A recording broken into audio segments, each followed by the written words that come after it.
Avant de commencer, je vous demande de vous abonner à cette chaîne. C'est gratuit. Merci beaucoup. Je te quitte. J'ai rencontré quelqu'un. Elle s'appelle Natacha, et elle est tout ce que tu n'es pas. Nous partons aux Maldives. Bonne chance avec ta mère grincheuse. Les mots me lançaient un regard glacial depuis l'écran de mon téléphone, chacun plus froid que le précédent. J'étais assise dans la chambre d'hôpital de ma mère, le léger bip des machines se mêlant au bourdonnement des lumières au plafond. Sa respiration était régulière pour l'instant. Son corps fragile enfin au repos après une autre journée difficile. Michael n'a même pas eu la décence d'appeler. Juste un texto. Cruel et méprisant, comme si ces 3 dernières années de mariage ne signifiaient rien. Je m'appelle Jennifer, j'ai 33 ans. Et jusqu'à maintenant, je pensais avoir ma vie plutôt bien organisée. Mon père est décédé quand j'avais une vingtaine d'années, laissant derrière lui ma mère, dont je m'occupe depuis qu'elle est tombée malade. Michael avait toujours fait comprendre qu'il n'était pas fan de cet arrangement. Ce n'est pas comme si c'était ta responsabilité, disait-il en roulant des yeux quand je devais manquer un dîner ou annuler des plans pour m'occuper d'elle. Tu dois te concentrer sur nous, pas sur elle. Avec du recul, ce n'est pas surprenant qu'il fasse quelque chose comme ça. Michael a toujours été égoïste, mais je pensais pouvoir gérer. Je pensais pouvoir l'aider à devenir quelqu'un de meilleur. J'ai relu le texto puis j'ai rangé mon téléphone. Ce ne servait à rien de m'attarder là-dessus maintenant. Je devais me concentrer sur ma mère. Quand je suis enfin sorti de l'hôpital tard cette nuit-là pour rentrer chez moi, le poids complet de la trahison de Michael a commencé à me submerger. J'ai ouvert la porte de la maison que nous partagions, un endroit soudain devenu étranger, et j'ai poussé un long soupir. En posant mon sac sur le canapé, quelque chose a attiré mon regard. Le collier de diamants que mon père m'avait offert, posé exactement là où je l'avais laissé sur ma coiffeuse, ou du moins je le croyais. Je l'ai pris, le tournant dans mes mains. À première vue, il semblait authentique, mais quelque chose clochait. Il me semblait plus léger que dans mes souvenirs. J'ai passé mon doigt sur le fermoir, remarquant de fines rayures qui n'étaient pas là avant. Un sentiment de malaise m'a envahi, mais je l'ai mis de côté. J'étais peut-être juste fatigué.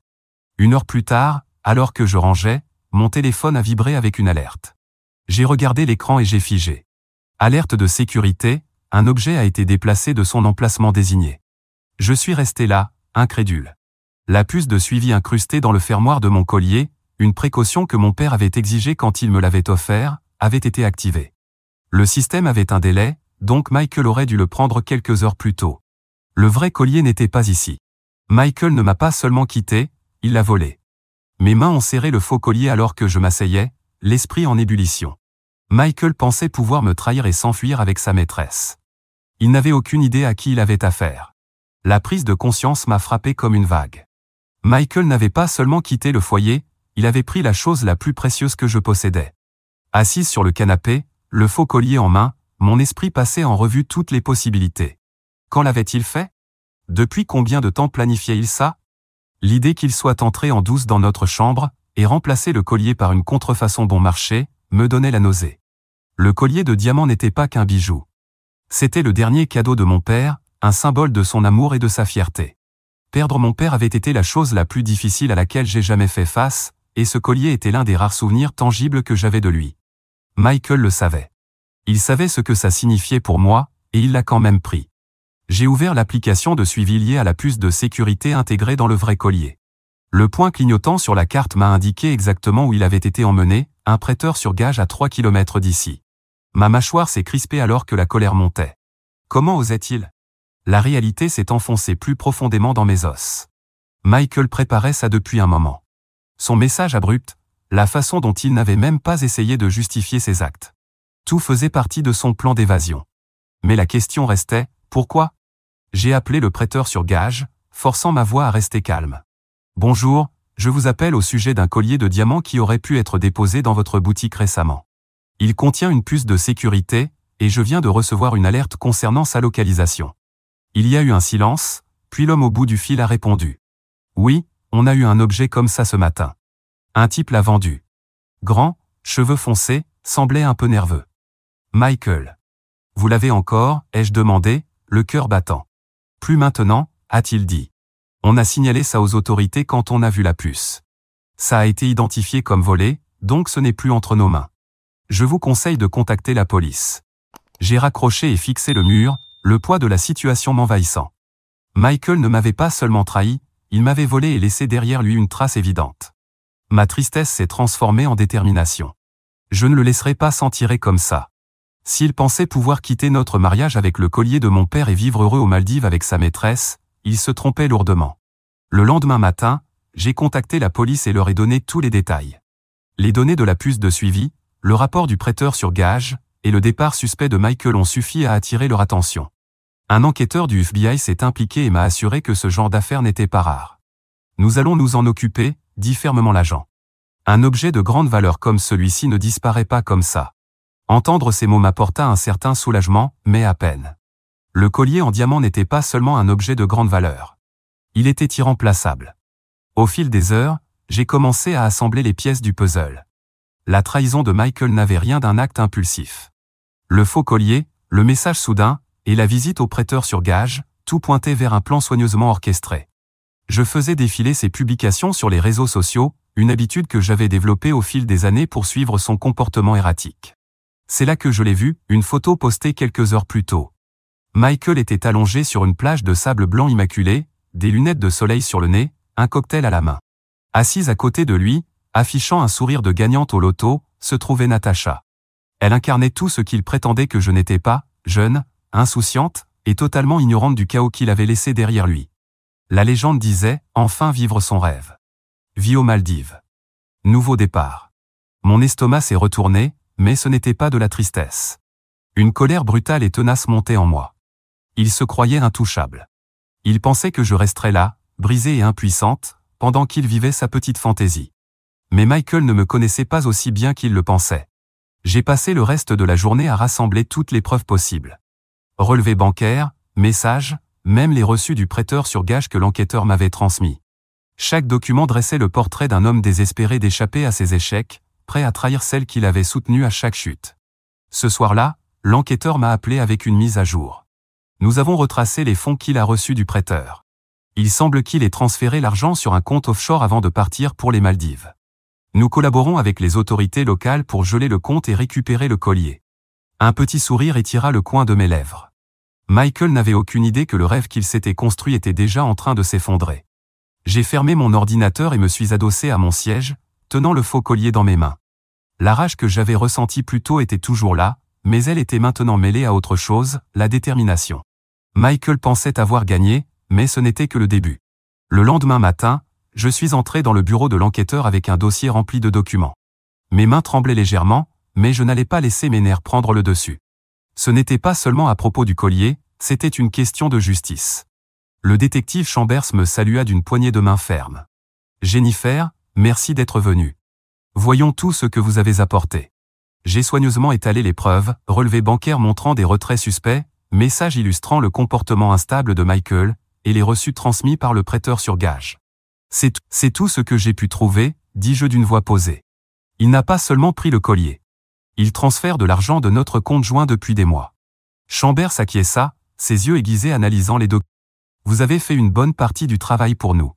Cela nous donne une base solide. Il se pencha ensuite sur les données de la puce de traçage que j'avais fournie plus tôt. Le signal de la puce s'est arrêté quand le collier est passé aux douanes des Maldives.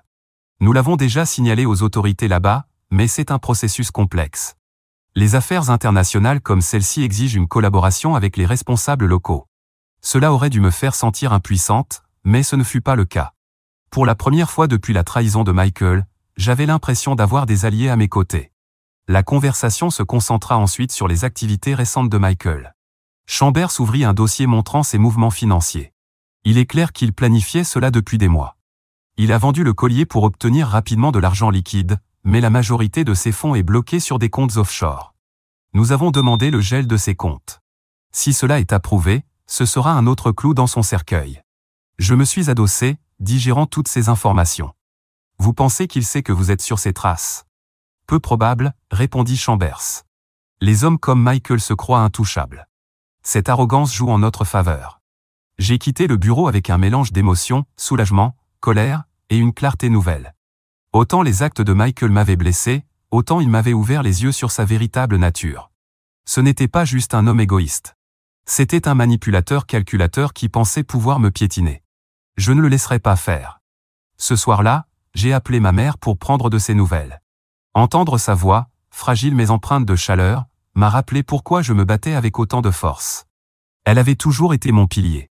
À présent, c'était à mon tour d'être forte pour nous deux. Avant de me coucher, j'ai reçu un message de Chambers.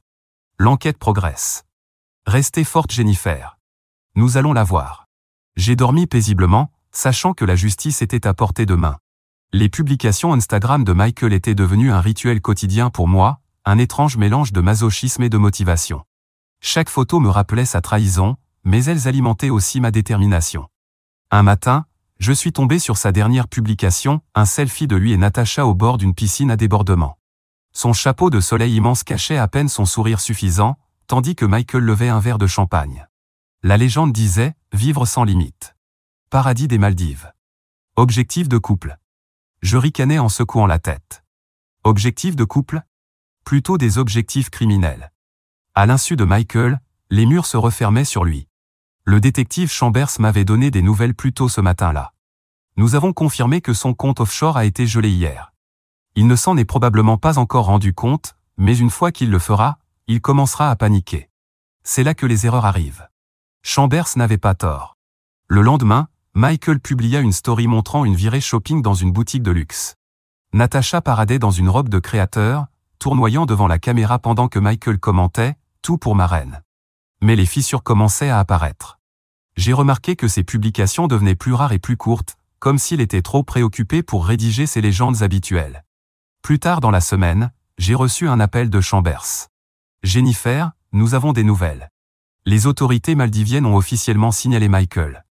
Elles se préparent à émettre un mandat d'arrêt basé sur les charges que nous avons déposées. Ce n'est plus qu'une question de temps maintenant. » Entendre ces mots m'a donné un frisson de satisfaction. Michael avait joué ses cartes en pensant détenir tout le pouvoir. Maintenant, sa maison de mensonges s'effondrait, et il n'en avait aucune idée. Pendant ce temps, Natasha semblait totalement inconsciente de la tempête qui se préparait autour d'elle. Une autre photo est apparue sur le fil de Michael ce soir-là, les montrant tous les deux en train de faire de la plongée dans une eau cristalline. Je suis resté à regarder l'écran, me demandant si Natasha savait quel genre d'homme elle fréquentait. Se rendait-elle compte qu'il était capable de voler quelqu'un qui n'avait fait que le soutenir? Ou bien était-elle complice de ses manigances, volontairement aveugle aux conséquences? Le lendemain, j'ai reçu un autre appel de Chambers. Cette fois, son ton était plus tranchant, plus pressant. « Jennifer, le mandat d'arrêt a été émis. Les autorités locales suivent les déplacements de Michael en ce moment. Si tout se passe bien, il sera en détention dans les 48 heures. » J'ai raccroché et me suis autorisé un petit sourire. Michael sirotait encore des cocktails et prenait des photos, complètement inconscient du fait que son petit monde parfait était sur le point d'exploser. Bientôt, il ne pourrait plus fuir. Sa vie de rêve au paradis allait devenir le cauchemar qu'il méritait. 2 jours plus tard, j'ai reçu l'appel que j'attendais. « Jennifer, nous l'avons », dit le détective Chambers, la voix pleine de satisfaction contenue. Michael a été arrêté ce matin aux Maldives. Les autorités locales l'ont intercepté à son complexe hôtelier. La vague de soulagement a été si intense que j'ai dû m'asseoir. « Et maintenant ?» ai-je demandé, à peine capable de contenir le mélange d'émotions en moi. « Les autorités maldiviennes le détiennent en attendant son extradition », a expliqué Chambers.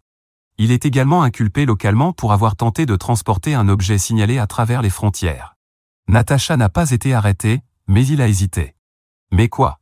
D'après ce qu'on a entendu, elle ne reste pas dans les parages. Il semble qu'elle n'ait pas apprécié d'apprendre que le style de vie luxueux de Michael reposait sur la fraude et le vol. Apparemment, elle a quitté le complexe peu après son arrestation. Je n'ai pas pu retenir le rire qui m'est échappé. Natasha, la femme censée être son échappatoire, l'avait abandonnée au moment où les choses devenaient difficiles. C'était une justice poétique dans toute sa splendeur. Plus tard dans la soirée, j'ai vu les conséquences de mes propres yeux. Les réseaux sociaux étaient en ébullition avec des photos et des mises à jour. Une image prise par un autre client du complexe montrait Michael escorté par 2 agents, les mains menottées dans le dos. Il portait les mêmes lunettes de soleil arrogantes que dans toutes ses publications précédentes, mais son expression n'avait plus rien de confiant.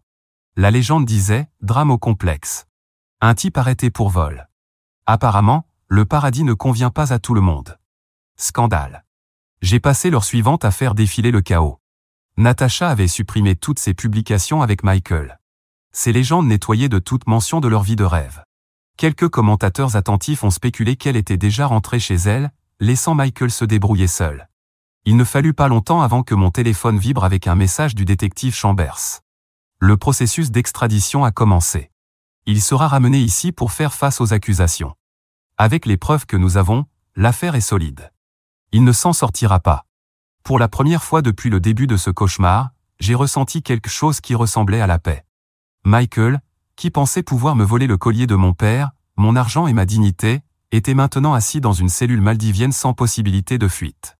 Et Natacha, elle s'était tellement éloignée que c'était comme si leur romance éclair n'avait jamais existé. Assise dans le calme de mon salon, tenant une dernière fois le faux collier entre mes mains, je me suis senti vengé. La trahison de Michael avait brisé ma vie pendant un temps, mais c'était désormais à lui d'en payer le prix. Le lendemain de son arrestation, je me suis réveillé avec la lumière du soleil inondant ma chambre. Je ne sentais plus le poids du monde m'écraser. Je m'étirais dans mon lit, laissant le silence m'envahir. Michael était parti. Et pour une fois, cette pensée ne faisait pas mal.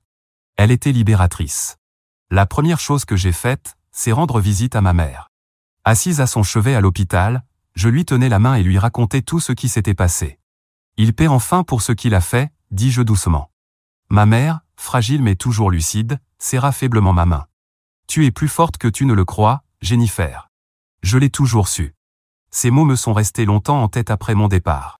J'ai compris que malgré le chagrin et la trahison, j'étais resté debout. Je n'avais pas laissé les actes de Michael me détruire. J'avais riposté. Et maintenant, il était temps de me concentrer sur ce qui comptait vraiment, reconstruire ma vie. J'ai commencé petit. J'ai nettoyé la maison, enlevant toute trace de Michael. Ses vêtements, son parfum, même les souvenirs kitsch qu'il insistait pour garder, tout est parti dans des sacs poubelles. À chaque objet jeté, je me sentais un peu plus légère, comme si je reprenais possession de mon espace, de ma santé mentale, de mon identité. Je passais aussi plus de temps avec ma mère, organisant ses soins médicaux et m'assurant qu'elle ne manquait de rien. Son sourire, bien que faible, me rappelait pourquoi j'avais autant combattu. L'étape suivante, c'était ma carrière. Michael avait siphonné une partie de nos finances, mais je ne repartais pas de zéro. Mes économies, combinées au fonds que j'avais réussi à récupérer, formaient une base solide. J'ai recontacté mon ancienne patronne, une femme bienveillante nommée Hélène, qui avait toujours cru en moi. Quand je lui ai expliqué la situation, elle n'a pas hésité. « Reviens quand tu veux », m'a-t-elle dit. « Tu nous manques dans l'équipe ». Ces mots furent une bouée de sauvetage. En quelques semaines, j'étais de retour au travail, plongé dans des projets qui ravivaient ma passion. La routine familière m'aidait à retrouver une stabilité, mais cette fois, j'avais posé des limites claires. Fini les nuits blanches à travailler pour satisfaire Michael. Mon temps m'appartenait, et je ne comptais plus le sacrifier. J'ai aussi renoué avec des amis que j'avais perdus de vue pendant mon mariage. Autour d'un café et de longues conversations, j'ai réalisé combien ces relations m'avaient manqué. Elles me rappelaient la personne que j'étais avant Michael, indépendante, déterminée, pleine de vie. Chaque soir, je prenais du temps pour écrire dans mon journal, réfléchissant à mon parcours. Les entrées n'étaient pas toujours positives. Il y avait encore des moments de colère et de tristesse, mais elles étaient honnêtes. Écrire m'aidait à digérer tout ce que j'avais traversé et à me rappeler la force que j'avais découverte en moi. Un soir, en feuilletant de vieilles photos, je suis tombé sur une image de mon père. Il souriait à l'objectif, la lumière du soleil illuminant le collier qui reposait maintenant en sécurité dans ma boîte à bijoux. Je l'ai fait, papa, ai chuchoté en tenant la photo contre moi. Je ne l'ai pas laissé gagner. Le lendemain, je me suis fait une promesse. Plus jamais vivre dans le passé.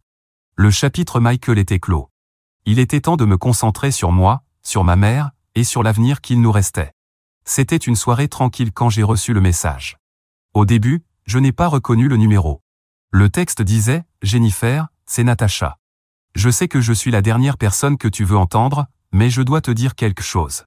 S'il te plaît, appelle-moi. » Je suis resté figé devant l'écran. Ma première réaction, un mélange de colère et d'incrédulité. Natacha, la femme qui avait aidé Michael à détruire ma vie, me contactait maintenant. Quel culot. J'ai hésité à ignorer le message, mais la curiosité a fini par l'emporter. J'ai pris une grande inspiration et j'ai composé le numéro. Elle a répondu presque immédiatement. Sa voix tremblait. « Jennifer, merci d'avoir appelé. Je suis tellement désolé pour tout », commença Natacha, ses mots se bousculant. Je ne savais pas. Je ne savais pas toute l'ampleur de ce que Michael avait fait. Je n'ai pas répondu tout de suite, laissant le silence s'installer juste assez longtemps pour la mettre mal à l'aise. « Qu'est-ce que tu veux, Natacha ?» Elle soupira, et j'ai entendu quelque chose qui ressemblait à un vrai regret. Quand j'ai rencontré Michael, il m'a dit que c'était toi qui voulais divorcer, que tu étais contrôlante, que tu mettais ta mère avant lui, et que tu étais émotionnellement froide. Je serrai la mâchoire, la vieille colère remontant en moi. Et tu l'as cru? Oui, admit-elle, au début. Mais ces dernières semaines, j'ai commencé à remarquer des incohérences. Il mentait sur tellement de choses, Jennifer, sur ses finances, sur les raisons de votre séparation, même sur la façon dont il avait obtenu le collier. Quand j'ai découvert qu'il avait été volé, je ne pouvais plus le regarder de la même manière. Il y eut une pause, puis elle ajouta, « Je l'ai quitté le jour de son arrestation. J'ai pris l'avion pour rentrer chez moi, et depuis, j'essaie de comprendre tout ce qui s'est passé. Je voulais juste que tu saches. » Je laissai échapper un rire amer. « Et qu'est-ce que tu attends de moi? Le pardon?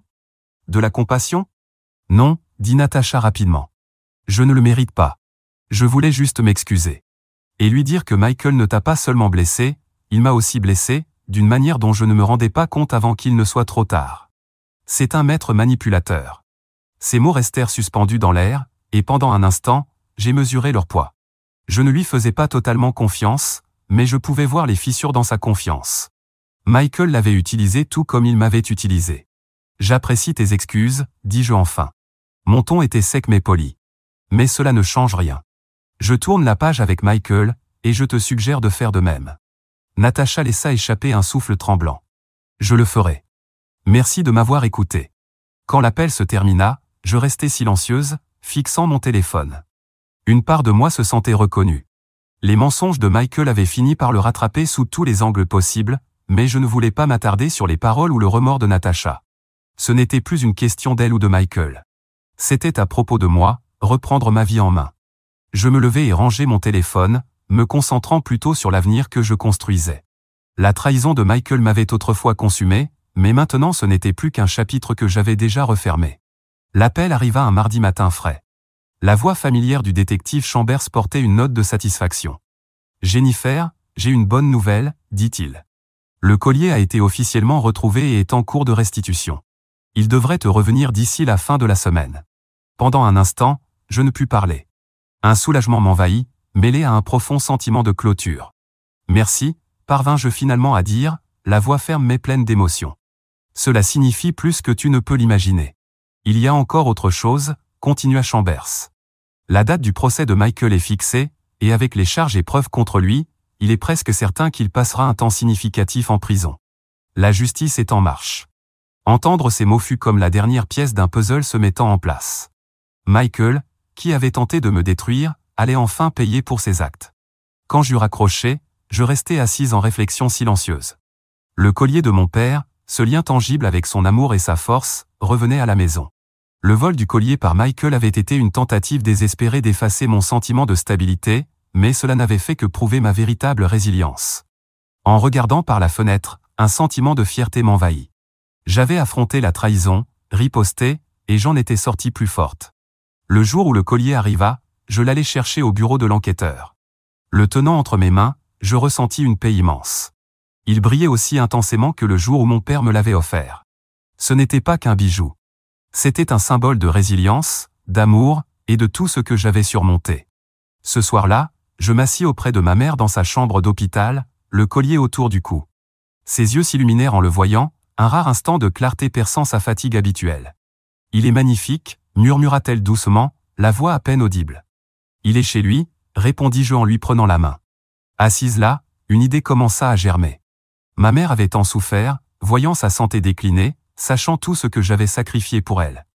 Elle méritait quelque chose à attendre avec impatience, une chance de créer de nouveaux souvenirs. Cette nuit-là, je commençais à planifier. Un voyage pour nous deux, quelque part de significatif mais paisible. Je songeais aux endroits que mon père avait toujours voulu que nous visitions ensemble, optant pour une petite ville côtière tranquille qu'il avait aimée enfant. Le lendemain matin, je lui fis part de l'idée. « Une fois que tu iras mieux, on y ira », dis-je en lui montrant des photos de la ville. Son sourire, faible mais sincère, fut toute la confirmation dont j'avais besoin. Ce n'était pas qu'une question de voyage. C'était reprendre la joie, avancer sans laisser le passé nous définir. En rangeant mes affaires ce soir-là, je ressentis un calme que je n'avais pas connu depuis des années. La tempête qu'avait apportée Michael dans ma vie était terminée. Et l'avenir, c'était à moi de le construire, pas à pas.